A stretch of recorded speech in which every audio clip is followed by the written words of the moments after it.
and Matt on the Slip and Dip podcast. Beautiful, man. Woo! Slip and Dip podcast, episode 84. Back and better than ever. Coming to you on a dreary, cold Sunday. We have Cory Sandhagen in the house. Man's had like 2 different opponents, but he will be on that first UFC card next week in Brooklyn. And of course, friend of the show, one of the best MMA trainers, now promoter in the world today, Mr. Steve Warman Wright. Man, I'm excited. We got kicking off things, starting to get back into the flow of things. Next week we got TJ and Henry Cejudo. I think TJ adds to his resume. There's no way. I'll say no way. This guy got knocked out by Mighty Mouse. This man knocked out Cody. I saw them both in person. I take it back. I didn't see the Cejudo. I saw Cody get knocked out in person, both times in person. There's no way this man wins. Have you seen the pictures of TJ Dillashaw right now? Was he cutting the arm to get to 125? He looks like a skeleton. He looks like a skeleton. I mean, I hope there's no issues that come from this. Oh, you're not sure it's going to go off? I mean, not only that, I just hope he has no health issues from this, man. Like, he looks terrible. He looks terrible. And I hope everything goes off without a hitch. But, again, like, you see these pictures of TJ floating around on social media, and you can't help it. Like, what are we doing? What are we doing? But I won't get into all that again. Weight cutting is my pet peeve. But yeah, this is gonna be a big fight, man. A big fight card. Even first ESPN Plus show, huge show. Like I said, Cory Sandhagen is gonna be the curtain jerker. He's on the show today to talk about it. He was supposed to be fighting John Lineker, and that fell apart. And he got another partner. Hey, he's got another dance partner. So hey, good on him. Greg Hardy. Been on the show. Don't show people that he's the real deal. I don't know who he's fighting, but I bet you they get knocked out. Most likely. And people will be upset, and some people will be happy about that. It's going to be very polarizing from jump with him in the UFC octagon. So, hey, best of luck to Greg Hardy. And his opponent, Alan Crowder. We'll see who wins. And, of course, expect all of the shitstorm of comments to follow before and after that fight. And before we get into the show, we're going to do something we've never done before. My man, Mr. Wells, gonna have the floor. This is Matt Wells Unplugged. We talk the show. We're trying to go to the show. We got people hitting us up from all over the world. It trips me out when I see the comments we get from people in the UK, people over here in America, and people over here in LA. Some positive, some not. But more positive, way more positive than negative, and some that had nothing to do with MMA. So that's what Mr. Wells is going to address. Yeah, I guess I'll address it, man. I guess I'll address it. We were asked, comment was on the YouTube channel about why we had that scumbag hanging up behind me. Otherwise, a great interview with Javier. I appreciate that. We like Javier quite a bit, and he always gives us some good insight. Now, the scumbag you were in reference to, which is not on the wall right now for other reasons, but just show everybody close up on the camera here. Mr. Colin Kaepernick. As you can see the quote here, I don't want to kneel forever. I want these things to change. Colin Kaepernick, former quarterback in the NFL, stood up for racial injustice and stood up by initially sitting down. And of course, if you know the story, you come to find out how he switched from sitting down to kneeling during the national anthem before NFL games. And very controversial, obviously. There's a lot of people out there that bought into the rhetoric that Donald Trump spewed about, let's get these son of a bitches off the football field and all that other just ridiculousness that should never have come out from a president of the country's mouth. But Colin stood up for something that he believed in, and that is standing up and having a voice for those that cannot speak. And in this instance, it was racial injustices by police.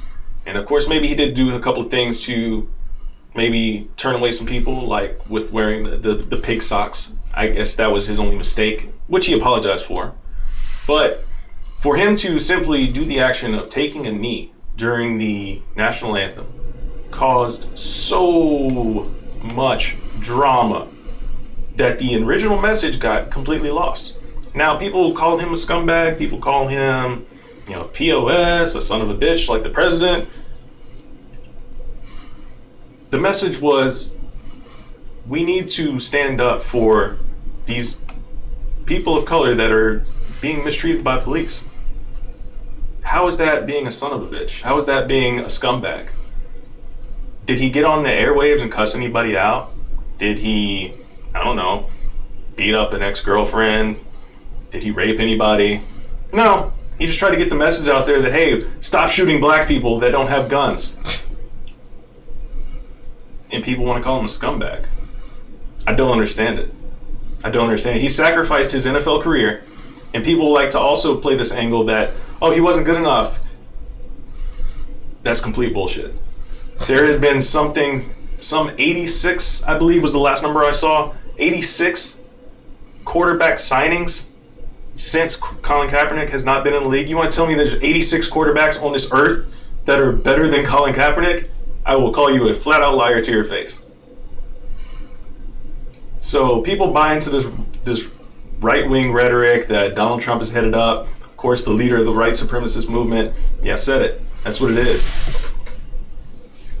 So for people to say Colin Kaepernick is a scumbag because he does not like seeing black people getting shot, unarmed black people getting shot by police, is absolutely asinine. And if you want to come to our YouTube page and leave those type of comments, please feel free to do so. Just to let you know, I will get on here and I will clap back at you. Because people like us that have the skin pigment that I carry, that Kendra carries every single day, just know that we struggle doing the simplest tasks, especially if something pops off that you have nothing to do with. You don't want to be that guy. You don't want to be in the chaotic moment because you're going to be assumed to be that person. You don't want to be in one of these random shootings that happens daily in America. You don't want to be the black guy on the scene like we saw just recently, the black security guard that was shot because the police that showed up assumed the black guy with the gun was the shooter. Now that guy's dead. So there's just so many things that go on in this country that people of color have to deal with. And to come on the comment section of a podcast hosted by two black guys asking them why we have a picture of Colin Kaepernick hanging above our heads is absolutely ignorant. Thank you for the comment. Enjoy the rest of the show. We'll see you next week. Please welcome to the Slip and Dip podcast. Making his Slip and Dip debut, UFC bantamweight contender Cory Sandhagen, who's had a very interesting week. Give us an insight, man, to the ups and downs you've raced this week, but it ended with an up. It did end with an up. I always say that it sucks more to have a guy pull out and then them not find you a fight than it does to have you lose the fight. So I'm really glad that the UFC found someone. And I'm actually kind of pumped that I get to be part of someone getting signed to the UFC. I got signed short notice last time this year too, so that was kind of cool for me also. I pumped on you to be on that first ESPN card, and literally you're the first fight on ESPN. Man, I hope it stays that way, dude. I was so super pumped about that. I hope that it stays that way with Lineker being out, and then a debuter being in. But yeah, I'm keeping my fingers crossed. Yeah. So how much does all of this, all of these opponent changes and everything like that, does that throw you off your game at all? Because I know, a lot of guys, they like to prepare for a specific opponent. Some guys don't. I mean, where are you in your preparation for who you're about to fight against? It always kind of sucks, to be honest. But Lineker was obviously a very specific opponent. He's very short. He only has really one style. He doesn't wrestle. He only throws hooks. Not saying that he's one-dimensional, but I mean, more or less, that's kind of Lineker's his forte. So it does kind of suck to get it changed. But Mario Batista, he's kind of an all-around guy. He's a wrestler, likes to pin people against the cage. So it kind of sucks getting a new opponent. I would say for me personally, only for about the first 24 hours when you settle into the emotions and the feelings of getting someone new and then having to run through all of the things that they do, how you're going to counter it. But after that, 24, 48 hours, then it's not too bad. Yeah, it's just crazy. I mean, I haven't seen Mario Batista fight, but like you were saying, John Lineker is a specific type of guy, a very dangerous guy who likes to go in there and just get people out of there. But that's something we saw out of you in your last fight too. That craziness where I don't know how you survived that submission attempt. Like your body was contorted in all ways it's not supposed to, and then all of a sudden you get out and just start raining down the most hellacious ground and pound and get the stoppage in the second round. It was madness, man. Like when you look back on that fight, like have you watched it and been like, wow, I didn't know my body was actually that bent out of shape? Right. And what you learn from that? Yeah, definitely. Yeah, definitely. It was bad. When you watch it, it's kind of weird because you're watching you, so it's like you have a different perspective. Obviously, the only perspective that's kind of real. But when I did watch it one time, I kind of felt like I watched it from an outsider's perspective, and I was like, oh yeah, that was tight. That was good. Way to get out of there. That was cool. How'd it feel to be up in that thing? Like, how you stay so calm? You look like Gumby up in that thing. I don't like to show a lot of emotion in a fight, anyways. I'm kind of I'm a very stoic, calm dude as it is. But I don't know. It really didn't hurt, to be honest. I wish that I could take credit and be like, yeah, cool, I'm super tough, blah blah blah. But it really didn't hurt. I had so much adrenaline going. I was proud of myself. The punches to the face kind of hurt, and the blood getting in my eye kind of sucked. But other than that, yeah, that's about all that I was thinking is just be cool, get out of this. Yeah, absolutely. I mean, like I said, once you did, it was just it was almost like you had not been in any trouble whatsoever after that. I mean, did you have that sense of urgency to win the round back, or was it just you felt that you could actually stop him there in that moment? No, man, that's kind of my style. Yeah. I try to take people out as quick as I can. I try not to overdo it. Obviously, you have to be very intelligent when you're fighting someone else that does this for a living, so you can't just go out and be reckless. But when I'm in the cage, I'm fully aware that this person is kind of trying to kill me right. within that 15 minutes, and I don't want to spend that 15 minutes with them trying to do that if I can take them out before then. Yeah. Were you mad that it didn't get stopped in that first round? I didn't really care, man. Okay. I think that they should have.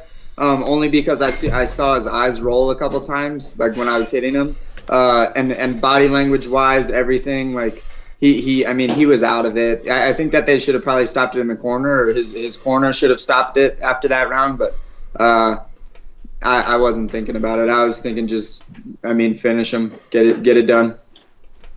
Yeah, no doubt. It's go ahead. What's your excitement on fighting on this big stage? People don't really know who Cory Sandhagen is. Are you out there to promote yourself, or to just about getting your hand raised, or it's about everything above to try to get some steam behind you? Since you go viral, you might get a title shot in UFC today. Yeah, I mean, yeah, dude, that's how it goes, pretty much, right? The bigger your name, the more marketability you have. I'm really excited to fight on ESPN because it does bring a lot of eyes on me. I've only had 2 with the UFC, but I know locally in Colorado, I'm well known. So I'm excited to get my name out there personally. Have them people look at fighting as more of an art, which is a little bit more my style anyway. So I'm pumped to show that as well. It's not just 2 brutes going after it and trying to rip each other's head off. There's actually you can do this kind of well if you practice it enough. So yeah, man, I mean, ESPN is a dream anyways. I grew up playing basketball and stuff. So, watching ESPN all the time, that's going to be crazy that I get to be on there. That's cool. Yeah, that's dope. That's dope, man. You mentioned Colorado there. So what's it like, with that team out there, guys like Neil Magny, who's a good friend of the show. And, he's got some ups and downs recently, but what's it like having a guy like that in your camp? I know he's a pretty straightforward guy, when it comes to his training, and he likes to get in there and handle business, and then of course has his fun outside of the cage. But what's it like having guys like that around you? Yeah, it rubs off for sure. We call Neil captain for a reason. He's the captain of our team. He doesn't like being called captain, but we call him captain. Because he is. I mean, dude, like the guy seriously works hard, man, and like he's been doing this for a really long time, and to continue that work ethic for that amount of time is really incredible. To me, it rubs off for sure. The dude is just like a hard worker. Like he's in the gym on Monday the next day if he's not back time with his family or whatever. But yeah, dude, it rubs off for sure. It makes everyone else feel like they're not doing enough if they're not doing what he's doing. Absolutely. Yeah, he's like I said, he's a friend of the show, man, and he always raves about the team up there and like the work that you guys get in. Of course, not only just being with a good group of guys, but then of course the actual elevation of team elevation is just not the name. It's actually get that added benefit of the actual elevation in the atmosphere there. Have you noticed that change? Like when you go to these different spots to fight, have you noticed that like be a benefit to you when you're actually in the cage? Oh yeah, 100%, man. Like when you go down to sea level from this high, it's like actually I can't really think of a fight that I've gotten too tired at sea level. It makes a huge difference. Also, we have the mountains up here too. I like going on trail runs and stuff. So we're at like 5,280, but when I'm running and stuff, it's usually around like 7,000 or 8,000 feet. So yeah, dude. I mean, when you go down, like it's not like it's not a myth, Like you go down and you feel really, really good. What do you think about the state of your division? With you got TJ going in 2 different divisions. They only had 3 title fights. Have they had a title fight without TJ or Cody in the last 3 years? No. Yeah. Or Dominic Cruz, right? I think it goes back. What do you think about trying to be that new blood? Because a lot of people are calling for it, but they're not listening to people. Yeah. There's a few people that I think that the UFC has on their mind too. As far as like winning belts and stuff, though, dude, I don't even think that you can really like that can't be a fighter's focus too much, man. Because with how much like people are jumping around different weight classes, with how much like rematches and whatever the UFC is doing with like trying to promote like rivalries and stuff like that, it seems like it's not even about kind of the win and the loss records or who's hot as far as like the winning goes right now. So I don't even stress myself about that. I see the title as something that is going to happen opportunistically. It's not something where you do this, and you beat this guy, and then you get that. Like that's not what it is now. Especially with people jumping around. Like who knows when TJ's even going to have to defend that belt again at 135? If Cejudo wins this one, maybe Cejudo asks to fight TJ at 135 in 6 more months, and then we're looking at not another champion for another year or 2, so it's all over the place, man. So I don't even focus on it. Every day I try to get better, and that's it. Do you think you need to do something to stand out, like talk noise, talk shit, or do something? Because you seem like you're a chill guy, so you think you have to do something out the character to get that money to roll in, to get something attention? Dude, I'd love to be able to talk shit. I'm just not good at it. Like I would do it if I was good at it. And I'd probably get like more of a shot at winning the belt, or at least having a shot at the belt. But that's not me, Like I can't be someone that I'm not. And I wish I was funnier and could talk shit like Conor McGregor, but I can't, man. All I can do is be myself. And yeah, like you said, I'm mellow. I don't know if the people want to tune in and watch me and TJ talk shit against each other. I mean, hey, if you're not good at it, don't do it, man, because it comes off super awkward when it's not natural. I mean, I won't name names now, but there's a couple people that try to do it and it just doesn't work. Does not work. So the same name I popped in my head too. Yeah, I think we're thinking about the same guy, but yeah, what do you think though about the bigger picture when it comes to like a lot of people like to talk about like obviously you guys are competing athletically in a fight, which is the most brutal form of quote unquote sport, but there's a lot of elements about what you guys do that doesn't make it a sport. Like you're talking about the meritocracy sort of thing, but in reality, at the end of the day, it's all on entertainment. The guys that get that top spot, that top promotion. Like, how do you feel about that, though? I'm okay with it. I've come to settle in. I think it was a really good thing. When I lost a couple of years ago, I had to ask myself why I'm actually doing this. What is the meaning of this? Because when I lost, I wasn't in the UFC. And you're not making any money, and your life kind of sucks. It doesn't suck, but you get to do what you like, but you don't get luxuries. Like you live every day. Like nickel and dime and everything. You don't get to go on trips with your friends and all of this. So I really had to look inside of myself and figure out why I was doing this. And that's it's because I love it, you know, and I really want to be the best that I can be, and I want to raise the bar for the world. I want kids to watch me the same way that I was watching Dominic Cruz and the WEC and Uriah Faber and all of those guys when I was growing up. So that's why I'm doing it. So the title and all of that, the publicity and all of that, the title will come in time if it comes. But like I said, man, every day my focus is just on getting better, and that's it. Very cool. Now, also, you mentioned, about guys jumping around in weight. I mean, you fought at 145 before. Is that cut to 135 tough? Or Nah, it's actually really easy. A lot easier than I thought. I fought 135 a lot of times as a kickboxer when I was an amateur. And back then it was a little bit tougher, but now I'm a lot more mature as far as like my dieting and stuff goes. I'm not like a 20-year-old college kid who just like eats sandwiches all the time. So, yeah, it's not bad, you know. As long as it's like more of a lifestyle, it's not too crappy. Gotcha. Because that's one of the things about this show, especially for me. My biggest pet peeve is guys cutting too much weight. So yeah, anytime I hear, I see a guy that used to fight at one class going down, I'm kind of concerned about that, because we see too often where guys compete when they almost kill themselves. Like Michael Chiesa, for example, moved up and look how good he looked. It's just, I don't know, just one of those. Yeah, things. No, dude, I completely agree with you. The problem with me at 145 is I wasn't cutting any weight to make 145. Like I walk around like 150, 152, and for me to be competing with the best in the world, that's like me not eating for like a day and a half. I'm losing that 6 or 7 pounds. So for me to compete with the best in the world, I'm just taking my diet a little bit more serious and starting it a little bit earlier. So don't worry about me, bro. Gotcha. Cory, are you and your people watching Table Batista?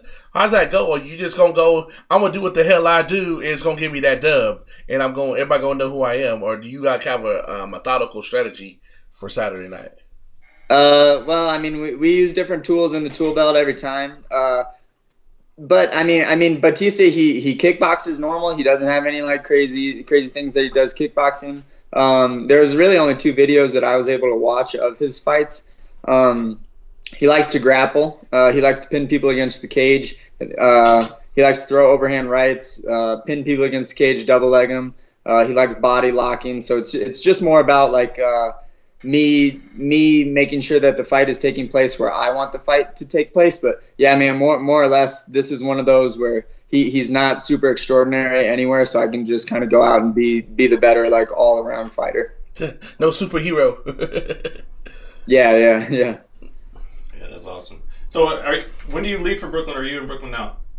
No, I leave on Tuesday. That looked like a Colorado crib. That got a little cavendish. Look, I was like, that don't look like Brooklyn. Yeah. That's what everyone says that I do Skype interviews with this like this wooden thing behind me. But I'm like in the middle of like the suburbs in Aurora, so I'm not even near the mountains. You don't have a foot of snow. It don't look like NYC. Just from the human aspect, how pumped is to be fighting in New York? Like that's got to be, as a fighter, that's got to be a big deal. Yeah. That's a really big deal to me too. I have a ton of family. My mom's from Queens. She's from like a family of Irish immigrants, right? My grandma and grandpa came over from Ireland to New York, lived. So like for me to fight in front of all of my family that I have in New York, which is a big family, we got a lot of Catholics in the family. So that's going to be like really special, I think, for them. They've been asking for forever, like, hey, when are you going to fight at the Garden? When are you going to fight at the Garden? And the Barclays will have to do for them. But yeah, I'm really excited just to have all of them there. That's going to be cool, Have you envisioned with this being such a big fight, with it being the ESPN bit and all that, having Joe Rogan? So who do you want next, Cory? What do you want? Now that you got this big win, have you envisioned that? I know a lot of fighters and visualize everything from the first time you walk to the stage, the arena, to peeing before you go into the octagon, to getting the interview. How do y'all visualize everything? If that been part of your visualization, or you not got that far into your prep since it's still a week, 6 days out? I usually start doing visualization around then.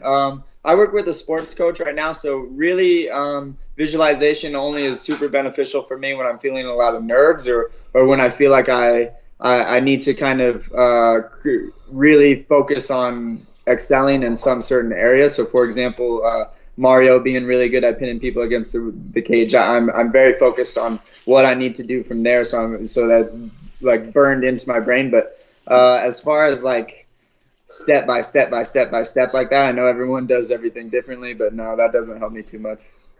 No, that's pretty cool. That's pretty cool. Yeah. And it's cool to hear that you do like the visualization thing. It's always interesting to hear what guys think about when they say that. I see you got Bruce Lee on the wall back there. Yeah. And then I actually just got done watching Enter the Dragon. It's on Netflix now. Okay. Is that a routine for you? You watch that before every fight? No, but it actually like kind of pumped me up. Like Bruce Lee is like, he's a man, dude. Like, just I don't know, dude. He. I mean, like it's no doubt that he's like one of the most famous martial artists ever. But like, I don't know. Go back and watch that movie. You'll be like, this dude's badass. Oh yeah, he is. He's amazing. I mean, there's a reason they put him in the UFC game. Yeah. Yeah. Wow. It's true. Yeah, man. So Cory, man, we appreciate you coming on the show, man. Looking forward to seeing you get that 5th win in a row. Short notice opponent, all that good stuff. But ESPN Plus, first card. It's going to be a big show, man, and we're excited to see you go out there and do some work.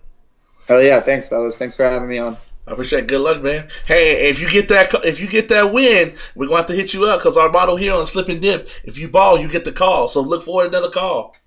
I got you, man. All right, we appreciate it. Thanks, man. Good night, fellas. Please welcome back to the Slip and Dip podcast, friend of the show, one of the best trainers in the MMA world, and now promoter, Steve Warman Wright. You got a lot of hats over there, brother. Yeah. Well, you got to make as much money as you can in combat sports, and just blessed to meet the right partner, and it's all worked out for me. So.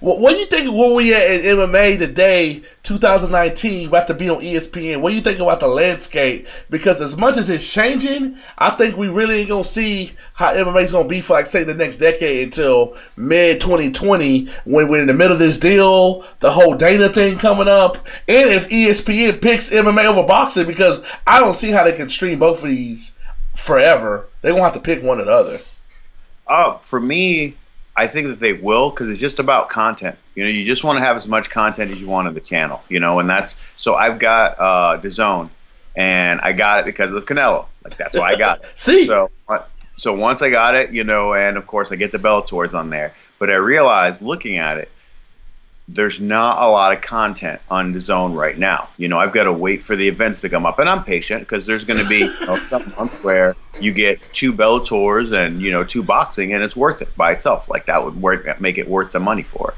So now you look at it's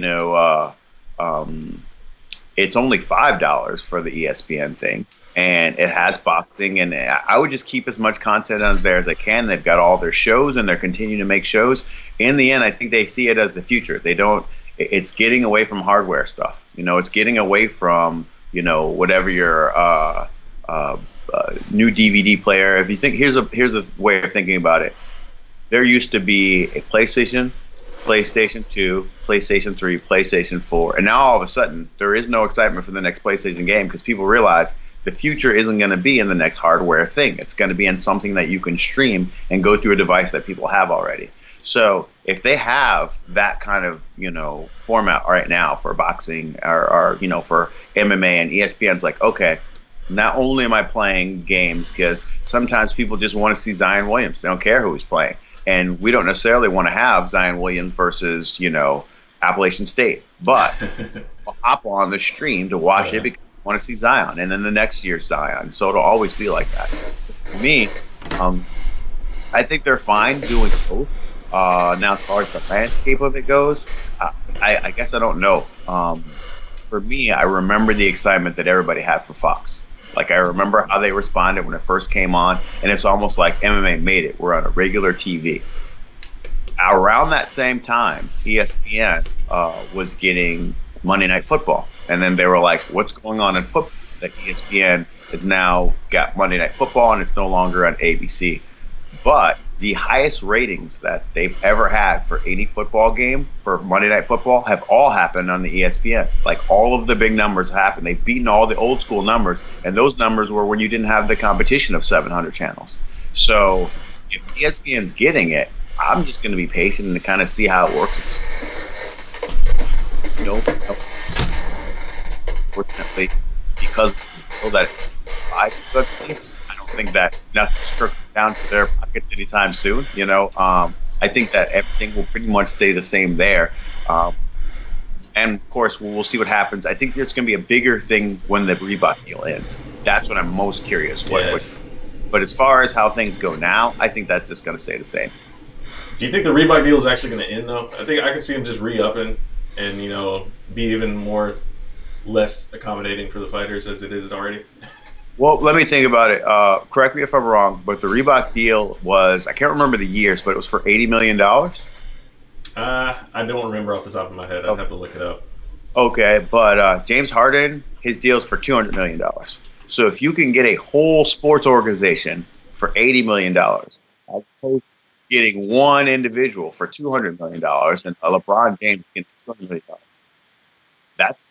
I would keep doing it. If I ran the UFC, that's what I would do. I'm like, hey, is there any way we can do this thing twice? Because the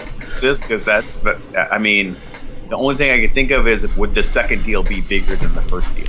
But it just kind of goes to how much more money they can. Now, to Reebok's credit, I have noticed some changes in the guys at the top of the cards. You're starting to see a little bit more personality in those the original shirts. So it took a little bit, but they got there. But we'll see. I've always understood, especially now that I'm on the promoter side of it, I've always understood the idea of why people make those kind of deals.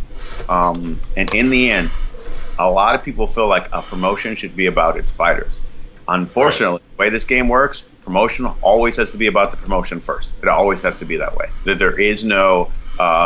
I'm dealing with it right now with my own show, where I've had a couple of requests that are beyond my budget. And so I just tell people I can't do it, and they say right back to me, they're like, well, I've never had this before, and I've never been grouped like this before, and that kind of deal. And I'll just say, hey, let me see what I can do. But in the end, I've got to stick to my budget first and foremost. If I'm not the best for you and your situation, I wish you luck, and maybe we could do something down the road. But they've got to stay within that.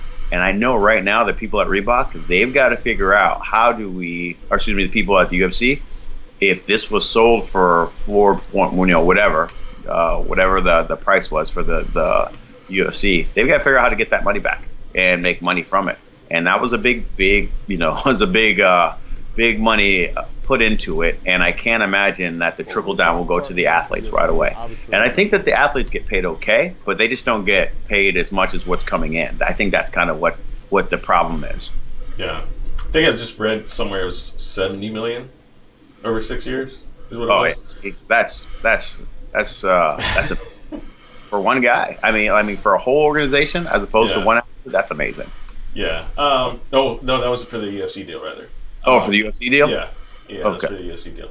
But yeah, like you were saying there, like promotion first, and it's kind of crazy. Like you think about, we see a lot of the criticism about this from the UFC side of things, where Dana White is always like the face, right? Like Dana White is always like the ESPN commercial, like Dana White's right there, like saying like we made it or whatever that commercial said. But it's like it's Dana White. It's always Dana White. Dana White's got characters, like little collectible figures and everything of Dana White.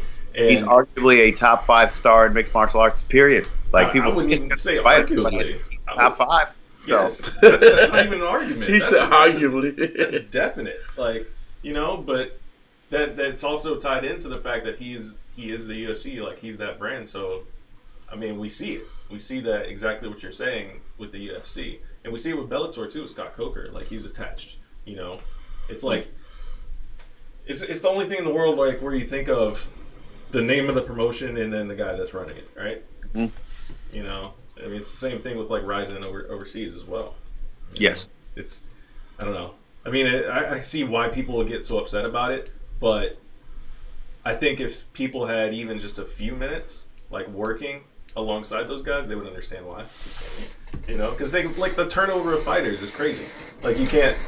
I mean, you can't. It's not real world, man. You can have it's not real world. You can have ambassadors, I guess, so to speak. You know. Yeah. Be like, hey, the GSP, like, but then you got to pay that guy, you know, to be there for forever. So. So are you asking what's it going to look like when he's gone, or? I mean, I was just really. I think people think it's a myth. We talk about, because you know I'm one of the few people that cover other sports. When people sit there and put out, like, they'll make a tweet today that might be true this summer, and they go back, look, I got receipts. I keep telling man I have to go and put my tweet out there so I can have my receipt that Dana White's leaving in July 2020, because nobody's talking about it, and then when it happens, all these people will say, well, we knew that was going to happen, but nobody's talking about it, because that's $300 million that go to his personal bank account. Yeah, he gonna be gone. For sure. Well, I mean, you remember when TMZ was doing that for a little bit, when they started predicting people's deaths, and then it turns out those people were alive, but it did what they wanted to do. Like, it created the interest. So I got to imagine there are going to be some people. There's going to be some Vegas lines predicting when Dana finally walks away.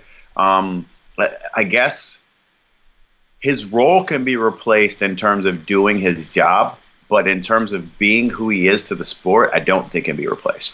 I remember I was listening to an old podcast, and I can't remember what it was specifically, but I remember a caller calling in and saying, you know, I hear a lot of people complain about things that they don't like in the UFC and so on, but Dana's gotten us this far. Shouldn't we just trust him? Shouldn't we just trust that he's going to do the best? And in my mind, I'm like, you know, a lot of that trust just comes from people banging the drum and asking for it to be different and him changing. But really, on fight night, Dana becomes every fan. If there's a boring fight, Dana hates the fight. You know what I'm saying? Like, Dana doesn't care. Because, you know, in boxing, a promoter will stick by their boxer no matter what. You know what I'm saying? De La Hoya? Oh, man. I mean, there are guys who have been fighting, you know, in particular, if you get the wrong Cuban athlete in there, because their style is touch and not get hit. There's not a lot of exchanges and so on. And you'll watch some of those guys like a Lara, you know, and I'm like, man, Lara, you're very good, but I don't want to see you on my TV. You know, like sometimes there are some performances that he puts on where I'm like, all right, I'm tired of it. I don't want to watch you anymore. But his promoter will go out there and be like, one of the top guys, it's a promoter's job, one of the top guys in the world, nobody wants to face my guy, you know, he'll be they're doing their job. No one in that role is doing their job.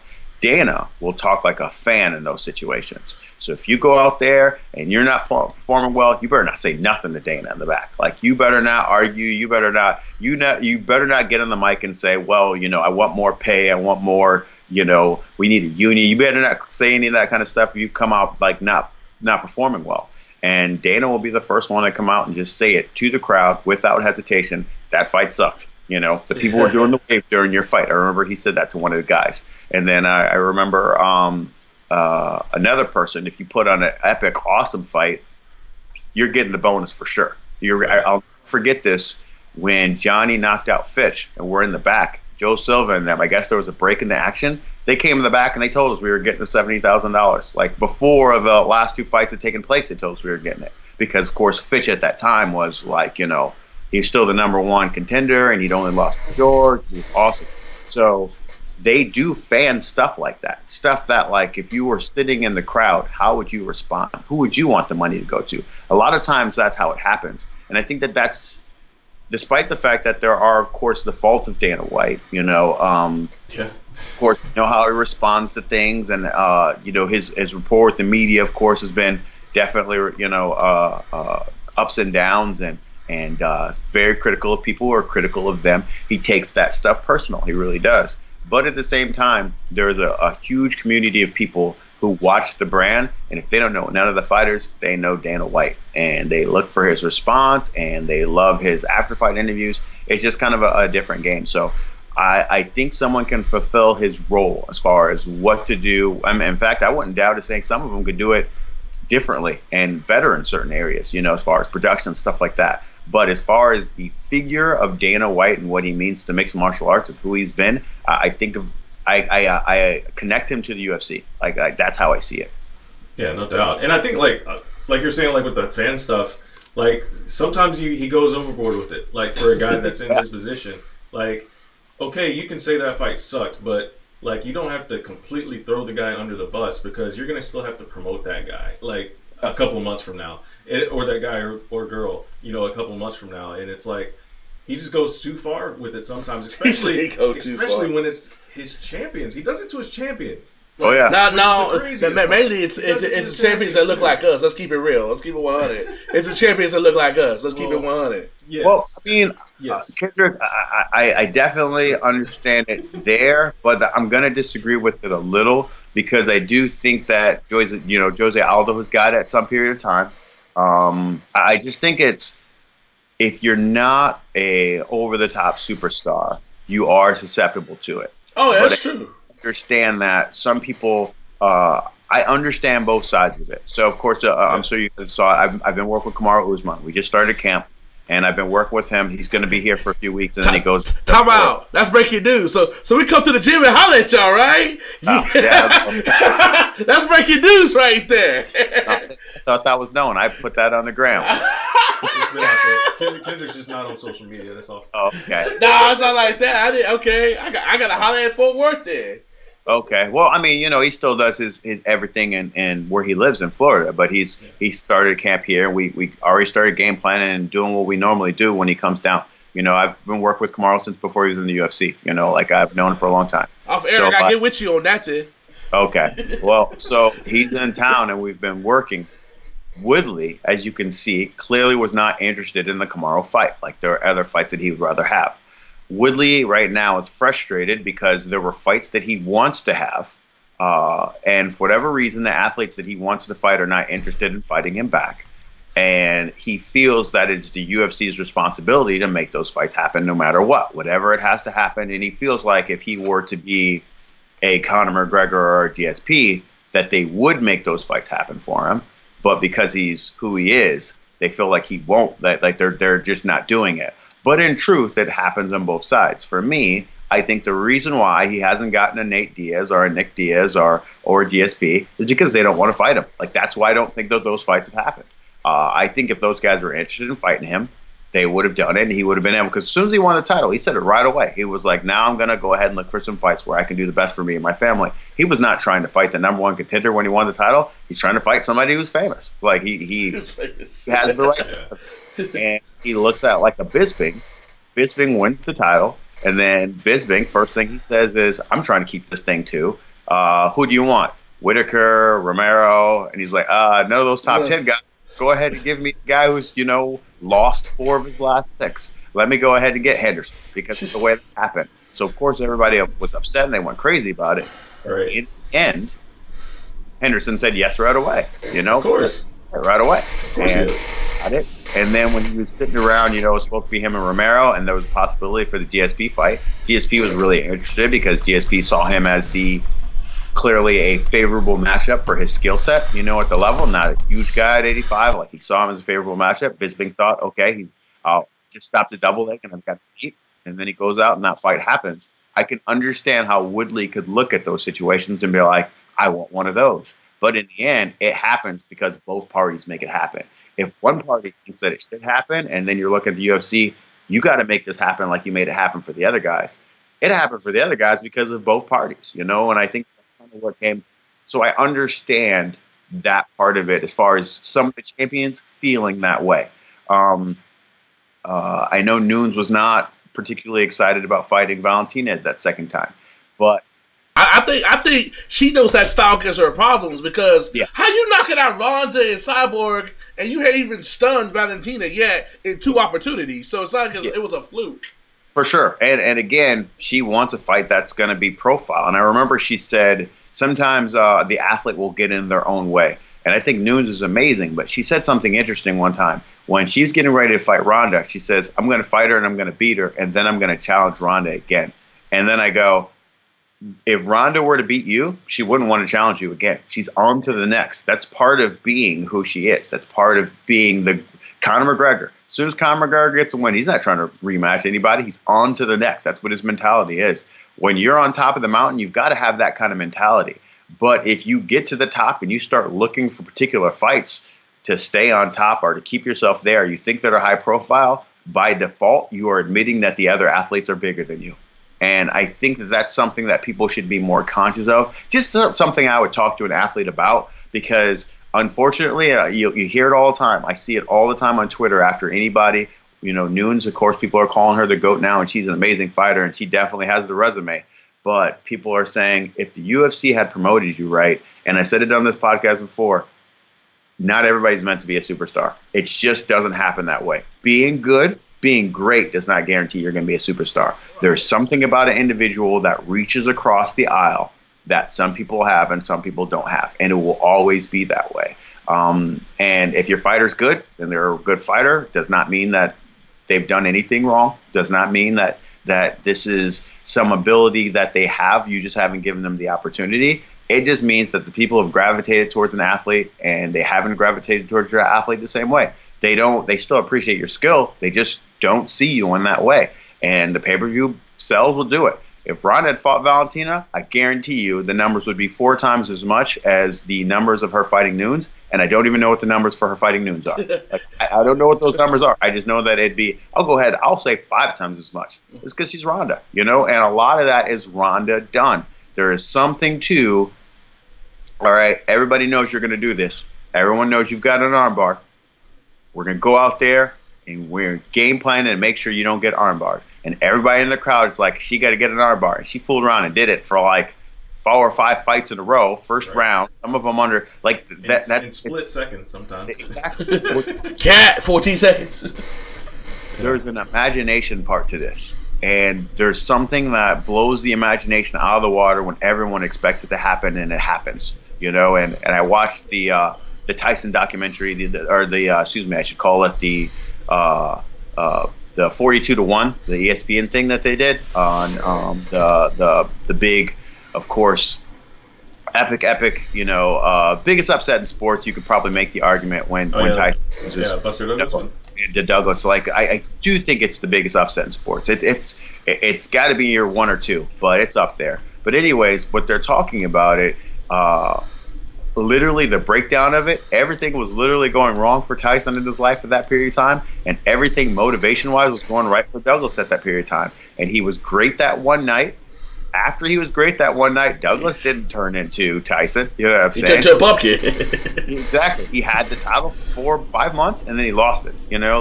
It's just that's how this game will always be. Like.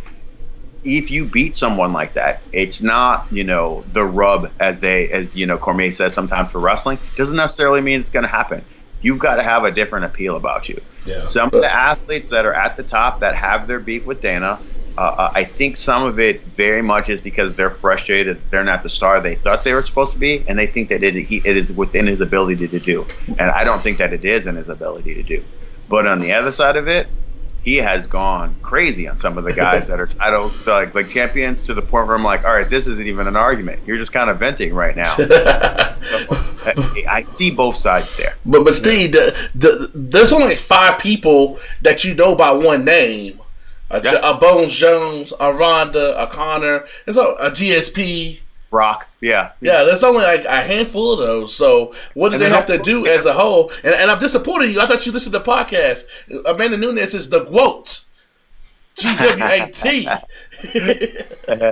No, it's my fault. I missed that episode. I'm good with. There is no wrong with it, but I just saw that they did 700,000 for Jones coming back. Yes. I mean, that's just special. You know what I'm saying? He ain't had those numbers all year. Jones comes back 700,000. And it's just, people are upset with them. You say all the stuff about steroids, all the stuff that you want. When this guy's on TV, people want to see it. And he proved what he had said before. The rumor was that he wasn't training that hard and that he wasn't that prepared for Gus. And this time he was focused, trained, and he proved it. He dominated the fight. In my opinion, he dominated the fight. So it's not that Gus isn't a talented fighter, but he scored well. He relocated. He didn't get in exchanges. He didn't allow Gus to ever establish any kind of jab or any kind of distance game, and Gus is bigger than he is. Gus defended the takedowns well early, but the moment he got Gus on the ground, that was it. There was nothing in Gus that got up. And he said it well. He said, when we got him on the ground, we knew if we could just hold him there for a little bit, we would have him. Because if you let him get up early, then he'll get up. But if you leave him there, he'll start playing on the ground. And then that gives you the opportunities. And he did some slick stuff. Like he to hide his past. I'm sorry, you guys got me talking technical. So he's sitting there and half guard, and he's striking. And then because he's so long, he can literally try to go to crucifix from half guard. And when he did it right away, Gus worked himself out of it. But in working himself out of it, he slid into side control while he was pulling his arm back. So literally, I mean, I demonstrated for my students when I brought in the film. But basically, what happens is when someone goes crucifix, he's got the opposite arm tied up, and then the lead arm, or the one that's closest to his legs, he puts his knee over that one while he's still trapped under the leg because he's long. A long person can do it. So the moment that he pulled his arm free, that Gus pulled his arm free, he used that to hide passing into side control. That is slick, super high level, top of the world stuff, to think of that kind of transition. And once he got the side control, I mean, it was a wrap. Like, just, it's the ref great stoppage. Like, everything about that finish is just, you're watching the best. Like, that's kind of what you want to see. So I look at that and I go, I don't care how you feel about this guy, you want to watch this guy. Like, it's kind of how it is. Now, it's unfortunate because a lot of people, the steroid thing, that is a legit asterisk. It is something that people will talk about no matter how you feel about it, whether you feel like it help him or not help him. It is legitimately going to be associated with his career forever. No problem. I've got a question about that in particular. But man, as a talent in this sport, this guy is just once in a generation, just amazing. There are going to be other football players to do it, but this guy is like a NFL receiver that somehow decided that I'm going to be a 205 MMA fighter. And that level of athlete and that level of his fighting acumen is just so high. He's an amazing fighter to watch. So let me ask you about this, with the drug test, and I agree with everything you just said there about his athleticism and everything, except for don't put him on the basketball court because we know what that looks like.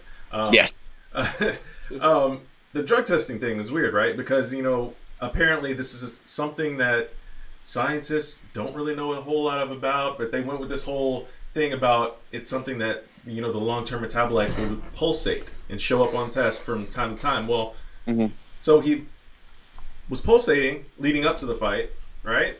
Yes. And then the test before the fight comes back, and then that's what starts the whole drama. Okay, we got to pack up, move everything 9 days before the fight just to have the fight. Fight night testing, he's not pulsing. So the whole, the explanation of why they decided to do it was because they can't punish him for the same long-term metabolite. They don't want to do the whole double jeopardy type thing. Well, if he doesn't show up after the fight, the night of the fight, he tests clean, no long-term metabolite shows up. Does that mean he doesn't get that excuse in the future, or does he still have the ability to say, hey, this is pulsating again? Like, how is that going to work? Because that's the most confusing aspect of all of this to me. Why does everybody in the MMA media want to be a scientist now? That's why I'm not trying to be a scientist. I'm trying to ask a question like, how's this going to work when the long-term metabolite shows up again? Like, does he always have a pass for this? That's my question. I don't want to use the term they painted themselves into a corner on this, but it really does mean the way they were sounding. I mean, again, I'm not a scientist either, but what it pretty much sounded like is this. He tested for this, and this is what got him in trouble. But because of what it is, it will, sporadically pop up in his system here and there. Right. So he's going to be dirty for it down the road, even if he's not dirty. Like that's pretty much what I feel like I'm hearing them say. But we can't keep punishing him for the 2 years ago, dirty offense for something new because it might not be happening. In the end, to me, I think the narrative is lost. The reason why people are against having steroids in sports is because simply is this. We don't want you to have an advantage over your opponent by doing something that will make you bigger, stronger, faster, or help you heal faster where your opponent cannot. We want everyone on the same level playing field in terms of that. I'm assuming that the steroids, those are the arguments for why you want it in the game. And people who are for steroids usually will bring up something like your eyes. Like you can get your eyes done. Like a lot of people aren't born with the game. Get your eyes done. For example, he brings up the eye thing. He says, okay, you can get your so some people who are like 2060 can get the surgery, and then all of a sudden they're 2020 or 2520 or something like that, whatever. And he goes, that's enhancement. That is, there's an advantage that you wouldn't have had otherwise. So I've heard that kind of argument.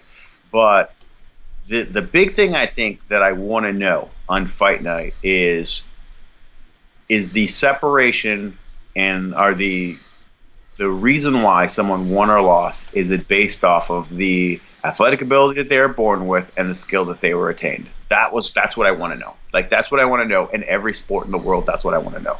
So when I see this kind of situation pop up, and I hear explained that way, and then worse, the people who are explaining it give you the answer of, well, this could happen or couldn't happen, or they give you an answer where they don't sound like they have a grip on it. I go, if you're taking like money out of someone's pocket and food off their table, you better be sure. You know what I'm saying? Like, I gotta get some confidences here. I gotta have you guaranteed put this in your to beat this guy. And I think that it happens on both sides. That's why people are so upset with like a Barry Bonds, for example. They want him to confirm staying forever. Doesn't matter whether or not it's true. We felt like it's true this whole time. I don't care that you've been getting well with tests. We want you to come out and admit this, or else that's why he's not in the Hall of Fame. Don't got the test. It's not like he was dirty all this time. He's literally not in the Hall of Fame off of you think he did. You know what I'm saying? That's our answer. So for me, and again, I'm not taking a side for or against Barry Bonds. The only thing I'm trying to say is, if you are making the decision that you don't get paid blank because of blank, I need to know that the steroid thing is 100% you did this to get ahead, or you weren't paying attention and you got this in your system and how you get ahead. I need to know that. That's important. And if your science doesn't reveal that, then that test shouldn't be something that removes someone from competition. It's got to be something I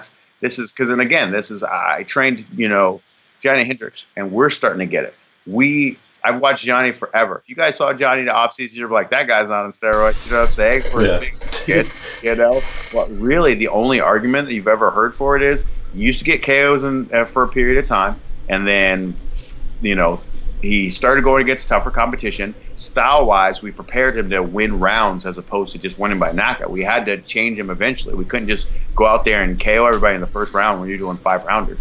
So we think that we're developing and preparing a guy to go win rounds and still have his power ability.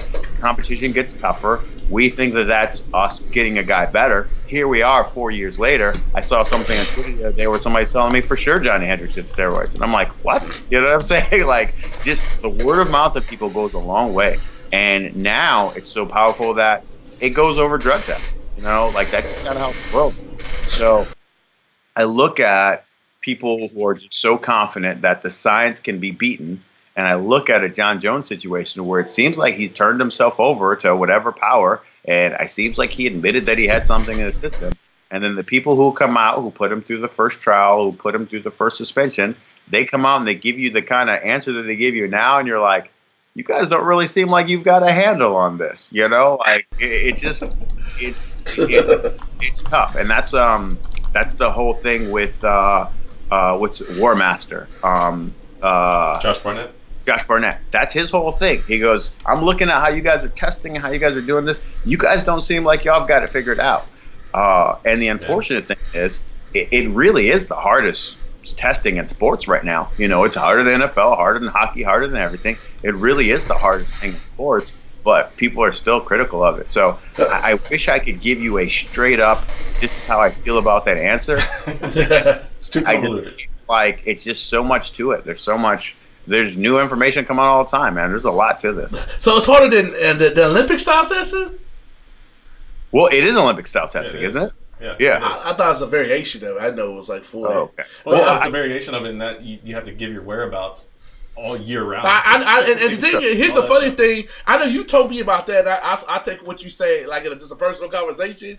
The first time I went to Rhonda's gym, and I'm cool. One of her people that got me in, I barely even knew her then. She was like bitchy. She's like, I gotta tell these MFers when I'm going to Spain. Like I do that stuff. I'm like that stuff is real. And then on the NFL front. The former safety Roy Williams to the Cowboys, I was at his house playing pickup at South Lake, and them dudes showed up, and basically we all had to stay in the front yard playing basketball, and had a dude at the door, and the dude followed him in the restroom everywhere he went until he took his P test. Like they don't play in the NFL. Yeah, it's crazy. That stuff is crazy. Like it's just I've had it happen where I was at the gym chilling. And they came up, looking for one of my athletes, and they said, "Hey, is he here?" I said, "Oh, he'll get here in like half an hour." I said, "But I think he's still at the house right now." And the guy goes, "Okay, then I'll go meet him at the house." So, and I just told him. They went, and he passed the test, and everything was normal. But ideally, you tell them where you're going to be, whereabout you're going to be, and they pop up at those times, and it's pretty legit. So I give them credit for their efforts. You know what I'm saying? Because in the end, that's really what this is about. They are trying to have a sport that is the winners decided by your skill and by your ability that you were born with. So but unfortunately, when you hear stuff like the John Jones thing, and I remember Joe Rogan had the podcast, and the guy was kind of getting in depth and talking about it, and I go, man, that's really, really complex. Like. But I thought what you were thinking. I was like, well, wait a minute. If it pops up again down the road, how would I know he's dirty? You know what I'm saying? You pretty much just gave him a pass, according to how you were describing it. Hey, so who owns 232? Can we get to the women's side? Yes. Do you think there's a median established for, because, women's still young, like, for instance, like, you get 36, 37 in guys, it's Father Tom used to come knocking on that shoulder. I'm under the impression... Now people talking about this. Fella Tom tapped on Cyborg's shoulder, and she's been holding it off. Hence why she worked with Jason Perillo and changed her style, because she basically what I done to her is what she been doing to people for years, and she changed that a couple years ago, and there was a reason. I think had she fought that fight, it would have been a lot different. But she went back to her roots, and she paid the price because Father Tom tapped on that shoulder. This is another one that I broke down for my students. I just pretty much told them that I think this is one of those situations where everyone has a plan until they get hit. I thought that I look at Cyborg's last fights, and she has not been winning how she won before. She's been technical, and she has gotten better every single time. She has been countering over the top of weak jabs, or anytime anybody throws like what I call like space fillers. Sometimes people will throw offense that doesn't have an intention to land. They're just throwing it to kind of send a message. If you do that to Cyborg, she can counter right away. I thought the way that she handled Holm, same thing. Like just had the feel, and how she fought was so technical. Mm-hmm. But when this fight came out, and Nunes, of course, Nunes has the overhand. Nunes, her offensive setup for Nunes, it really does. It builds off of her athleticism. Like the way that she finds it outside of the calf kick. The calf kick, of course, is something that she can find in space pretty easy. But like the rest of her shots are just also, I'm a really good athlete, and I'm going to throw this overhand, see if it gets there. So I think that I don't blame the early exchange, but once they got into it, I thought some of Cyborg was like, okay, you're going to throw with me? You know what I'm saying? So like, yeah, they're kind of like I still dominate.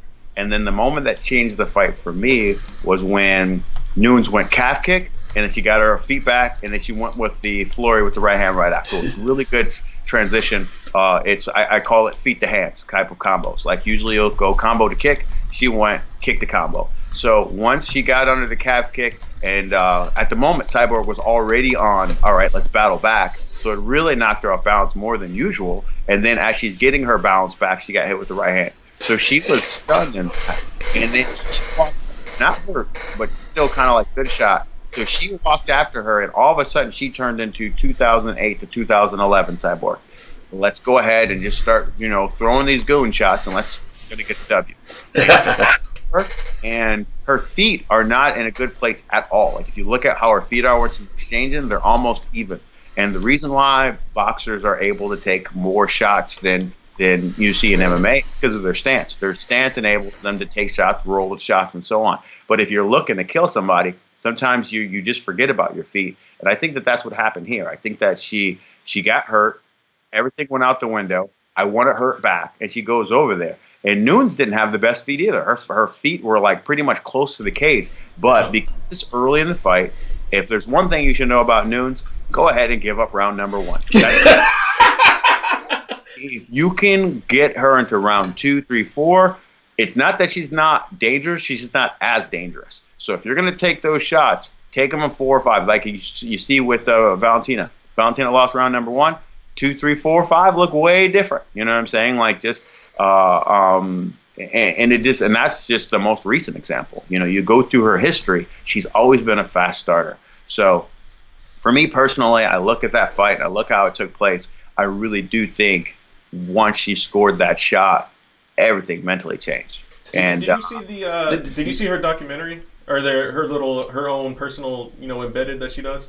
Cyborg? I saw that. I haven't looked at it yet, but I saw that it was making the rounds where everyone was saying, "This is how you lose. This is how you lose." Right. Unfortunately for her, she also in the last few years has been very outspoken about the UFC and how much they paid her and that kind of stuff, whatever. So once you lose, and this is something that I learned from working at Glory and from being, working the promoter side of things. People are real one way once they're winning, and they're real different once they want something. So unfortunately for her, I thought that she handled it about as good as you could possibly handle it. Right. As soon as you say a rematch, the people who you say rematch to are starting to remember all that stuff that you said before. Contract's up in March. Hopefully she can work something out because I really do want to see that fight. I like to see the best fighters in the world go rounds. That matters to me. I feel like I get more of a story when you go rounds. I think it's because I come from boxing and kickboxing. I think that I'm used to seeing people, whether it be 3, 5, whatever it is, I'm used to seeing it in a way where I go, okay, because of this much action, I can see that this person's way better. That means something to me. But sometimes you get that quick blowout win. That was, 50 seconds? I know that Nunes won, and I know she won dominantly, but I'm like, do I feel like she's better than Cyborg? I would have liked to see a little bit more. But she did what she came to do. She got the W, and there ain't nothing better than winning by KO and getting that bonus and going home. And do you think Father Tom tapped on that shoulder? You answer that part with Cyborg. And like when we see another Cyborg, when we've been seeing, when we see that later again, I don't think we will.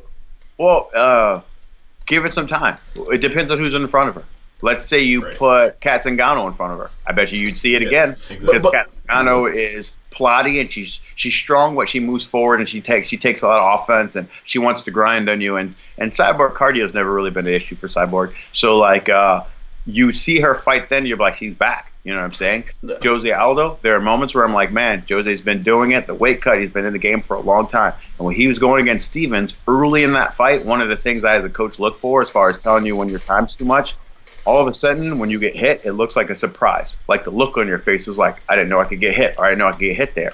And early in that fight, I was like, he looks like he's taking those kind of shots. And of course, we all know how Jeremy Stevens throws. But as soon as he got into his offensive flow, all of a sudden I was like, and there's the greatness. You know what I'm saying? And then, of course, he stopped him with the body shot shortly afterwards.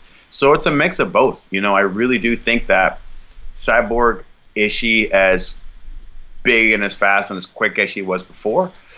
Maybe that's different, but do I think that means we're at the end of her? I don't think so. Yeah. I think that if she fought Nunes again, if she gets that around 1, you would see something different. But clearly, athlete-wise, Nunes is the better athlete. Not even close. Not even like just running and jumping. I can see it. Well, I just think you can start seeing a little. For example, Joanna and Jacek. Love me some JJ. I was at MSG when she was looking at them lights. Each fight, even the one that she won, she has not been the same. It's like you're starting to see. It's just like it's little bits at this level where she's so great she can overcome 95% of it. But you get in somebody there like a Valentina or someone like that's a bad style. Something that you could have overcome in your prime. You can't overcome that because you're lacking that. Because your time has passed. I think Valentina just got her number. I mean, they fought how many times now? Like, what was it? Yeah. I think that's just... has... Oh, yeah. Jacek? Yeah. Just... I think it's... For me... And I tell you, you can ask Roger Allen, that's the manager for Valentina. And before, when she started doing MMA, before she got to UFC, I remember I was talking to him about it, and I said, I really do believe that if they had a 125 division, she'd be the best fighter in the world. I said she'd be UFC champion at 125. And then, because she was the champion in Muay Thai at 130 forever. And again, she's never been huge. When she fought at 135, she weighed 143. And when she fought now that she fights at 125, she weighs 133. So she literally just keeps herself around 7 pounds away from her weight class. Like she doesn't let herself balloon up. She's in control of every aspect. Her and her coach Pavel, they've been in the same system. They're in control of it all. And I see her skill set, and I see what she brought to the table, and I seen JJ, and I remember people saying MMA-wise, JJ is way better at scoring offense consistently. That when they fought in MMA, I would go JJ every time. And when I remember people were saying that, I was like, I don't gamble. Christian man, I don't gamble.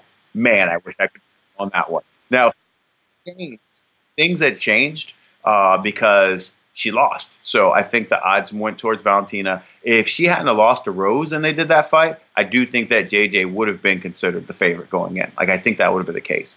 But for me personally, when I look at how many times have you ever seen someone hit Valentina a lot? You know what I'm saying? And if you see she gets beat, it's because someone is able to land power in a moment. Like a good shot, good high kick, good right hand, like in a moment. But as far as being able to hit her a lot, if you look at all of her fights, it's really, really difficult because she's super strong when you get into clinch, and because that's how she won a lot of her Muay Thai fights. And her timing on her counter is amazing. So if you throw anything, just the moment your shoulder moves, she's already got you figured out. So matchup-wise, because Jacek throws her jab a million times, and that's how she gets into her flow, to go against a southpaw who's got that pull counter, it's just so hard to do.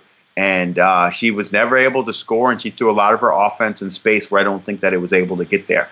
But as far as Jacek goes, for me, she's still great. She's an all-time great. Like, she had a great run. She's the first, I'd say her and Ronda simultaneously are the first legendary title runs of the women's MMA. Not that, Nagumi Fuji, for the people who are big Fuji fans, I'm not trying to take away from her and what she did in her early part of it, but there was no established title that people had as the recognized women's number one. You just kind of looked at resume then.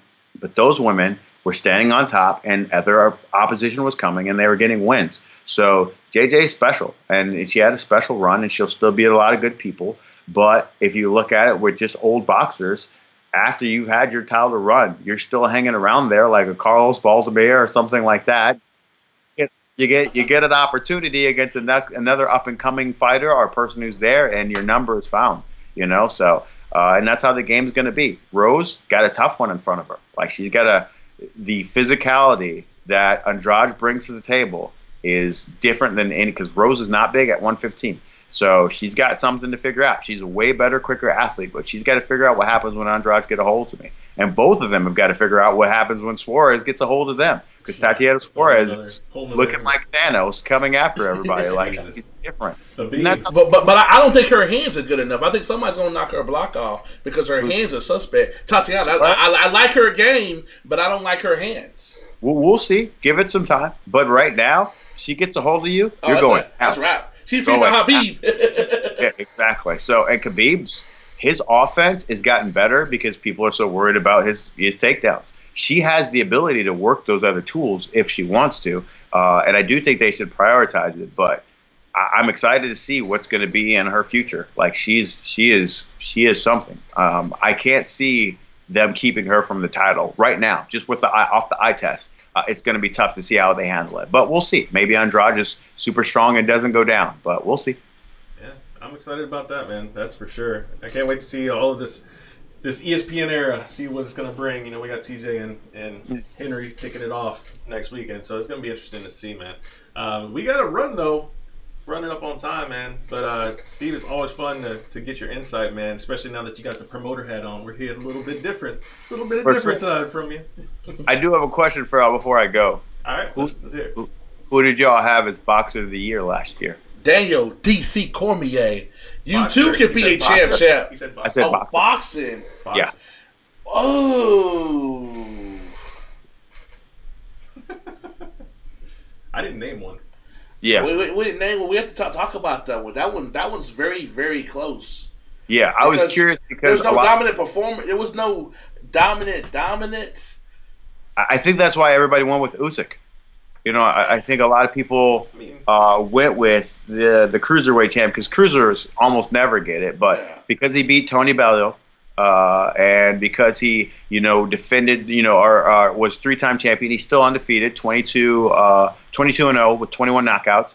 I think that's why they went with a foreigner again. I think Sessikret won it the year before, so it's like I think that's why they went with him, and I'm fine with that answer. I was just curious because we still had Mikey Garcia still had a really good year, and Anthony Joshua still defended his title two times or three times or whatever it was. So I was just curious if you guys had that episode. And then Jared Hurd at 154.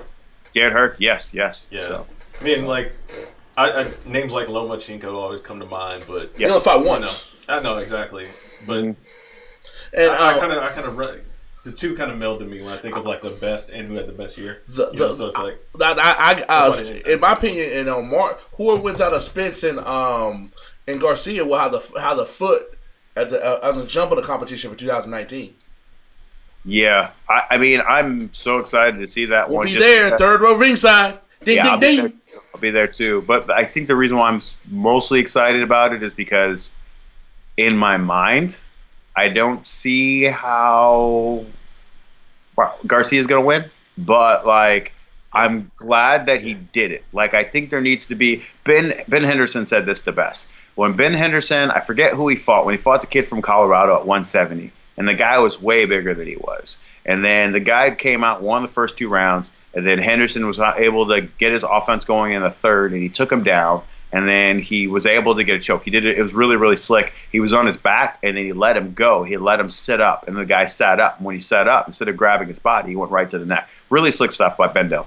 But after Ben got the win, they put the mic on him afterwards, and he said, I didn't know if I could win this fight, and that's why I took the fight. Yes. And I think we got to have more of that. I don't know if I'm good enough to beat this person, but I'm going to see if my skills are good enough to beat it. Most people want to go in with confidence because let me tell you something.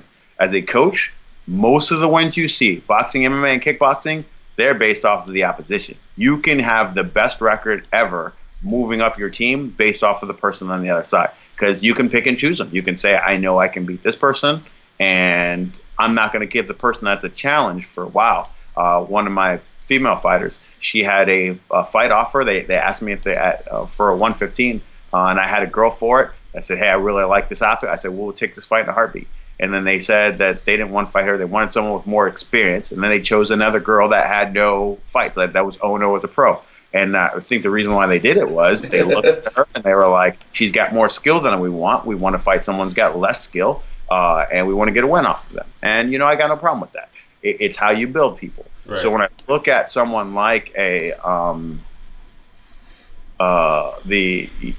look at the landscape of boxing, to kind of bring it back to, and I look at how people match themselves. And then I get Mikey Garcia, who said this not recently. He said it for like more than a year, that he wanted to fight Errol Spence. I was like, all right, this is the manliest man of all man. You know what I'm saying? Like, this guy is going against the alpha. It's not just that Spence is champion of the division. It's how he's champion at the division. He beasts people. You know what I'm saying? He's got the skill. He walks you down and he beats. So Mikey, of course, is depending upon his ability to counter and punch in between. But is that enough to get off of a bigger, superior athlete who's given Mayweather trouble? Like this guy is amazing. So, and that's legit. Mayweather, when I was in Vegas around that time, and I know that, of course, everybody knows the story about Broner, but Spence has given work to anybody that he's worked with at gym. So he's amazing. So I'm excited to see that fight. Shout out to Mikey Garcia. Absolutely, no doubt. So, Spence is my guy. I've met Spence. I've talked to. He is a great kid, and clearly he's Texas is local. I'm going for the local guy. Absolutely. I'm buying him. But I need that more in my life. I gotta have. I do. I need to have people fighting people that they don't think that they can beat, and because sometimes when they do fight someone, like in the UFC, if you do get a matchup that you don't like, a lot of people have lost before they got in there. Like the mentality was, UFC screwed me. They gave me this guy when they could have given me blank. And in my mind, I'm like, all right, something in you should be like, I don't know if I've got the skill set to beat this guy, but I'm going to try to take advantage of these holes. He's got to go. It just kind of has to be that way. So, but that's I've got no problem with Alexander Usyk being the boxer of the year. And fight of the year for me was definitely Fury Wilder, for sure. Absolutely. For sure. Yeah. How could that not be? That had to be it. That had to be. Now, there were more action-packed people killing each other, but the drama. Drama is such a big thing in combat sports. And after that fight, even if you thought, and I've tried to explain the count to people so many times, how boxing rounds are counted. And I was trying to explain to them, hey, he's got 2 knockdowns, which is the same as saying he's got 4 rounds. Right. So he got just 2 other rounds, then it's a draw. That's if you just think he got 2 other. Now, if you don't think he got any of the 2, I'm fine with it. If you think that the flow of the fight favored Fury, because he's an amazing boxer, crazy quickness for a guy his size. If you think that he dominated the flow of the fight, you think that he won the fight, I've got no problem with that. But because there was a person who thought that he was robbed, and there was a person that thought that Wilder came back, and there's a person who wondered how he got up, and there was a person who thought that the 10 count should have been enough, and everybody had a say about some aspect of that fight. That's your dream. That is your dream scenario. And plus, it seemed like everybody in the world watched it. I was like, I can't believe how many people, just straight up MMA people, had an opinion about that fight. I was like, everybody watched this thing. So that's what I need for my fight world. Prime time heavyweight fights, man. Everybody's going to tune into that, no matter what. Sure. And then, of course, when it starts going viral on the internet, it's insane. And of course, all the fight week stuff with Deontay having the memes, like to this day, yeah. All that stuff. And this is all from a sport that every year everybody's saying is dead. You know what I'm saying? After this fight, there's not going to be another fight. I think we've proven that whole aspect of boxing is dead. It's been a myth for a long time. To this day. I was there when that happened, Steve. That's funny. Yeah. And the dude that asked the question, you know me, I get along with everybody. That's one of the few people I don't like in MMA. I swing on him. He tricks me throw 1-2 so I can walk up on him. I don't like him personally. So it's funny seeing how all that went down and seeing who did it. It was not a shock. Here's my For sure. Here's my last question about guys, I'm sorry, Kajo. No, I was just going to say my last question is, I'm going to pose this to you, is the same question I posed to Paulie when we had him on the show. Is it crazier? Which one is crazier? Is it crazier to think that Deontay won the fight outright? Or is it crazier to think that outside of the 2 knockdowns, that Fury won every single round?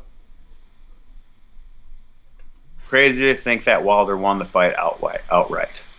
I think that I can make a strong argument for Fury winning every round except for the rounds that he knocked down. Really? Your boy was there third row ringside. I got Deontay with the 2nd and the 6th. No, I personally had it a draw. I thought that the draw was the right scorecard. Yeah. But I said if you, of those 2. Oh, okay, my bad.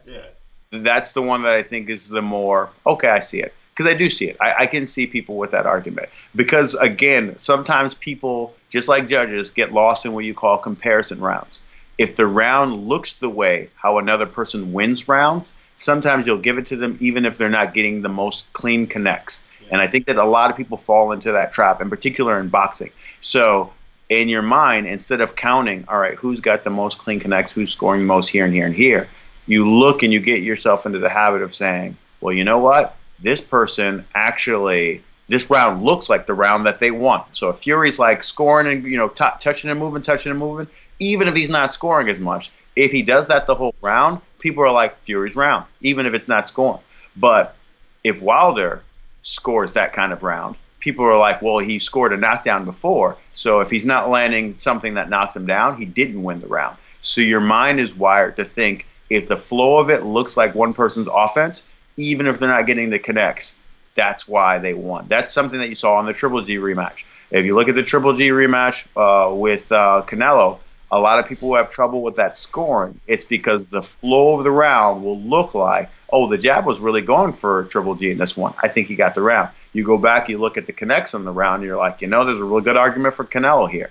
But the way the round looks when Canelo wins it and the way the round looks when Triple G wins it stays in your mind. So you start to judge cards like that. But again, everything that we're talking about is what made that fight great. There is an opinion everywhere, an opinion anywhere. So, but anyways, you said you were trying to get out of here. I'm not trying to keep you guys up. It's all good, man. It's all good. Friend of the show to this day, Steve. February 22nd, y'all. February 22nd, the Ridgely Theater. Come holler at us. Francisco Cruz, Paco, he's coming back. David Fabello, the prospect from Reyes, he's going to be fighting. Xavier Rodriguez is going to be fighting boxing. I've got Cameron Miller and some Muay Thai fights. I got a little bit of everything. So I've got a mixed card. Abriel Anguiano is going to be on the card. She's my MMA fighter. Like, I got a mix of everybody in that card. So I'm going ahead and using this platform to sell my show. Beautiful. Come watch my show, February 22nd. I would invite Kendrick, but he says he works basketball, so I'm going to go ahead and give you Kendrick's spot so you can come do your media thing there in place of Kendrick. Boy, your boy. Coming through. Appreciate it. That's the way to end this show, man. All right. Thanks for coming on again, Steve, man. We'll talk to you again very soon. God bless, folks. Thank you.